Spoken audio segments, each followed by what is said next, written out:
আসসালামু আলাইকুম রহমতুল্লাহি ওয়া বারাকাতুহু।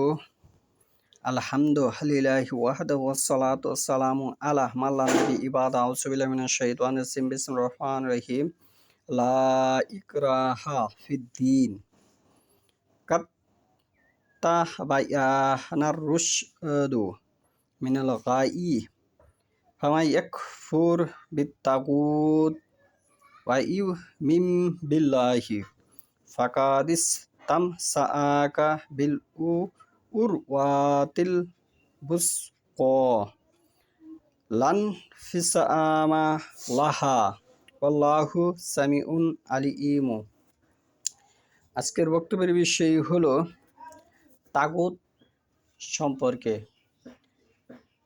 একজন মুসলমানের সর্বপ্রথম কোন কাজটি ওয়াজিব হয়, মুসলমানের উপর বর্তায়, সর্বপ্রথম যে কাজটি তার উপর বর্তাবে সেটি হচ্ছে তাগুতকে প্রত্যাহার করা। আমি যে আয়াতটা তেলাওয়াত করেছি সূরা বাকারা 2 নম্বর সূরার 256 নম্বর আয়াত। এখানে আল্লাহ বলতেছে ধর্মে বল প্রয়োগ নেই, লা ইকরাহা ফিদ্দীন। ধর্মের মাঝে কোনো বল প্রয়োগ করা যাবে না বা নেই। ভ্রান্ত পথ থেকে সঠিক পথ পুষ্ট হয়ে গেছে। অতএব যে তাগুতকে ভ্রান্ত উপাস্য বা শয়তানকে অমান্য করবে এবং আল্লাহর প্রতি ঈমান আনবে, সে অবশ্যই দীর্ঘতম রশি আঁকড়ে ধরবে বা ধরল, যা কখনো ছিঁড়বার নয় বা ছিন্ন হবার নয়, যা কখনো ছিন্ন হবার নয়। আল্লাহ সব কিছু শুনেন, সব কিছু জানেন। সামিউন শব্দ হচ্ছে শোনা, আলিমু শব্দ হচ্ছে জানা। আল্লাহু আল্লাহ, আল্লাহর কে নিয়েই শপথ করেছে। আল্লাহু আল্লাহর শপথ, তার নিজেকে নিয়ে নিজে শপথ করেছে। সামিউন আমি সব কিছু শুনি, আলিমু আমি সব কিছু জানি।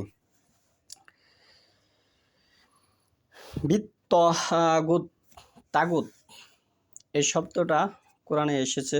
তাগুত তাগুত বিষয়টা হচ্ছে এরকম, আল্লাহ ছাড়া অন্য কারো কাছে মাথা নত না করা। অতি সংক্ষিপ্তে এভাবে আমরা বুঝতে পারি, আল্লাহ ছাড়া ইহকাল এবং পরকাল, ইহকালে আমরা সুখ সাম্রাজ্য বা রাজত্ব কামানোর জন্য অন্য কারো কাছে কোনো কিছু চাওয়া, সেটি তাগুত হিসেবে গণ্য হবে। 10 নম্বর সূরা, সূরা ইউনূসের 18 নম্বর আয়াত। তার মানে মাধ্যম স্থাপন করার নামই তাগুত। 2 নম্বরে হচ্ছে পরকালে জান্নাতে যাবার জন্য কাউকে মাধ্যম স্থাপন করা, সেটি তাগুত হিসেবে আল্লাহর কাছে গণ্য হবে। এখানে তাগুত বহু রূপী হতে পারে। তাগুত কোনো মানুষ হতে পারে, তাগুত কোনো গাছপালা জড়ু পদার্থ হতে পারে, তাগুত কোনো দাজ্জাল এর আবশ্যক বিষয় হতে পারে, তাগুত কোনো জলকানি কোনো বিষয় হতে পারে, যেটি স্পষ্টভাবে আল্লাহর সীমারেখা অতিক্রম করা, সেটি তাগুত হিসেবে গণ্য হবে।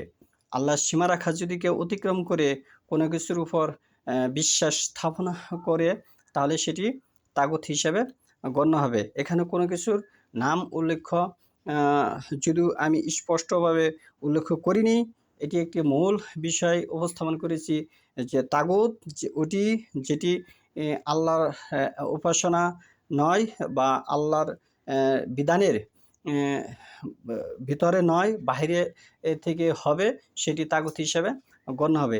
এখানে মানুষ রচিত আইন বিধানকেও তাগুতের আওতাধীন হিসেবে গণ্য হবে। এই হচ্ছে তাগুতের বিষয়। আমরা সারা পৃথিবীতে যে মুসলমান আছি, সে কালামে শাহাদাত পাঠ করার পরেই কিন্তু একজন মানুষকে মুসলমান হিসেবে আখ্যায়িত করা হয়। বা এটি তার পরিচয় যে কালেমা শাহাদাত পাঠ করলো, সে কিন্তু ইসলামের স্বীকৃতি দিল।